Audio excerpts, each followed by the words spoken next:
नमस्कार मंडळी, मी व्ही.एस. डाके. वैज्ञानिक दृष्टिकोन आणि धर्मचिकित्सा या कार्यक्रमात आपले स्वागत करतो. आजचा आपला विषय आहे शनी साडेसाती माणसाच्या मागे का लागते आणि ती आपण दूर कशी करू शकतो. सर्वसामान्य माणसात असा गैरसमज आहे की देवाधर्माची पूजा जर का केली नाही तर तो देव आपल्या मागे साडेसाती लावतो. त्यामध्ये आपल्यापासून हजारो किलोमीटर लांब असणाऱ्या शनी या ग्रहाला माणूस फार भीतो आणि त्याची शनिदेव म्हणून भक्तीही करतो, कारण तो आपल्याला साडेसाती वगैरे लावू नये म्हणून. कोण शनी, कुठला शनी, त्याचं खरंच आपल्या जीवनातील घडामोडीशी संबंध असतो का? तो का साडेसाती लावेल आपल्याला? याचा शिकलेल्या लोकांनी तरी विचार करायला हवा. बरं, ही साडेसाती म्हणजे काय? ती कशी असते? तिची सुरुवात कशी होते आणि ती नाहीशी कशी करता येते याचा विचार करायला हवा. कोण कुठला शनिदेव तो मुसलमानांच्या, ख्रिश्चनांच्या मागे साडेसाती का लावत नाही? कारण ते लोक शनी शिंगणापूरच्या शनिदेवाची भक्ती करत नाहीत. मग हिंदूच्याच मागे शनी साडेसाती का लावतो? कारण हिंदू लोकच शनिदेवाची भक्ती करतात. जे लोक भक्ती करतात त्यांच्याच मागे हा शनी साडेसाती का लावतो? ज्यांनी आज त्याची भक्ती करायची सोडली त्यांच्या मागे हा शनी साडेसाती का लावत नाही? कारण ते लोक आता प्रबुद्ध झालेले आहेत. ते कोणत्याही शनिदेवाला किंवा साडेसातीला घाबरत नाहीत. त्यांना समजले आहे साडेसाती ही देवनिर्मित नाही, ती मानवनिर्मित आहे आणि माणूसच स्वतःला कशी साडेसाती लावून घेतो. शनिदेव आपल्या मागे साडेसाती लावतो म्हणून त्याची पूजा करा, भक्ती करा, कमविलेला पैसा पुजाऱ्याला दक्षिणा म्हणून द्या, जत्रे यात्रेत कमवलेला पैसा वाटोळ करा, असे म्हणणे हा मूर्खपणा आहे. साडेसाती म्हणजे काय? साडेसाती म्हणजे दुःख. हे दुःख माणसाने स्वतः निर्माण केलेले असते आणि ते दुःख माणूस स्वतःच दूर करू शकतो. त्यासाठी कोणत्याही देवाची भक्ती करण्याची गरज नाही. कष्ट केले तर मोबदला मिळणार. पैशाचा योग्य वापर केला तर संसाराला आकार येणार.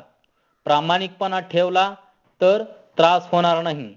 अभ्यास केला तर पास होणार आणि मोठ्यातली मोठी नोकरी मिळणार. अभ्यास केला नाही तर नापास होणार. जो नापास होतो त्याला नोकरी मिळत नाही. ज्याला नोकरी मिळत नाही तो समजतो माझ्या मागे साडेसाती लागली आहे. दारू पिऊन शेजाऱ्याशी भांडण केले, कायदा हातात घेतला की पोलीस कारवाई होते, कोर्ट मागे लागते. मग ज्याच्या मागे कोर्ट लागले ते म्हणतात, पहा आमच्या मागे साडेसाती लागली आहे. जे चांगले व्यवहार करीत नाहीत ते लोक अडचणीत येतात. मग ते म्हणतात साडेसाती लागली. जे लोक प्रयत्नशील आहेत, जे लोक प्रामाणिक आहेत, जे जिद्दी आहेत, जे कष्टाळू आहेत, त्यांना कधीही साडेसाती लागत नाही. जे लबाड आहेत, जे चोऱ्या माऱ्या करतात, जे दारू पितात, जे जुगार खेळतात, जे सहज पैसे मिळवू इच्छितात, कष्ट न करता पैसे मिळवू इच्छितात, त्यांना सुख मिळत नाही. त्या सगळ्यांच्या मागे संकटे लागतात आणि मग ते म्हणू लागतात साडेसाती लागली. स्वतःच्या मूर्खपणामुळे संपत्तीची उधळण करायची आणि पैसे संपल्यावर साडेसाती लागली म्हणायचे. सगळा पगार दारू, गांजा, जुगारात घालायचा आणि मग रडत बसायचे साडेसाती लागली म्हणून. खिशातला पैसा मटक्यात घालवायचा आणि पुन्हा म्हणायचे साडेसाती लागली. घरातली बायको सोडून दुसरी ठेवायची, तिला दागदागिने करायचे, आपली इस्टेट तिकडे उधळायची आणि म्हणायचे महागे साडेसाती लागली. उधारी करीत बसायचे, कर्ज वाढलं, जप्ती आली की म्हणायचे साडेसाती लागली. भटपुजाऱ्याच्या मागे लागून पूजा अर्चा जप तप कर्मकांड अशा वायफळ गोष्टीत आपला पैसा उधळायचा.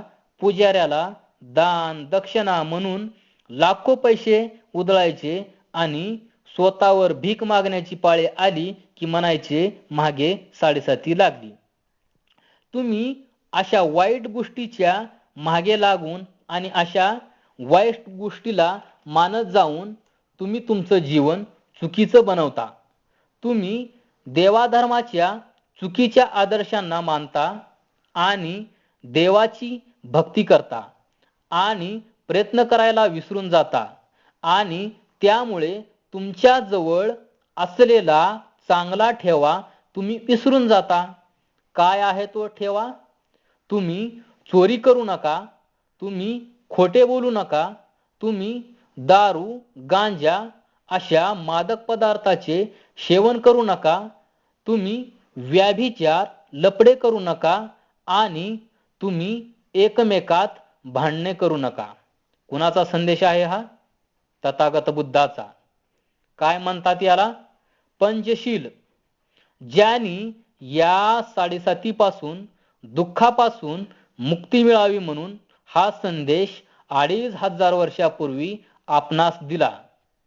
या पंचशिलेचे पालन करा, मग कोणताही देव तुमच्या मागे साडेसाती लावू शकणार नाही. तुम्हाला कोणत्याही देवाची पूजा अर्चा करावी लागणार नाही, कारण साडेसाती ही देवनिर्मित नसून मानवनिर्मित आहे. ती माणूस स्वतःच्या मागे लावून घेतो आणि ती स्वतःच्या प्रयत्नाने दूर करू शकतो. त्यासाठी पूजा पाठ नवस सायास करायची गरज नाही. म्हणून शनीचा फेरा, शनीची साडेसाती अशी नावे घेऊन फसू नका. माणसाच्या मागे दुःख लावणारा साडेसाती लावणारा देव असतो का? आणि असेल तर आपण त्याला देव म्हणावे का? अशा देवाला आपल्या मनातून आणि घरातून हद्दपार का करू नये? म्हणून आता विचार करायला शिका, विवेकी बना, दुःखाचे कारण शोधा आणि ते निवारण्याचा प्रयत्न करा.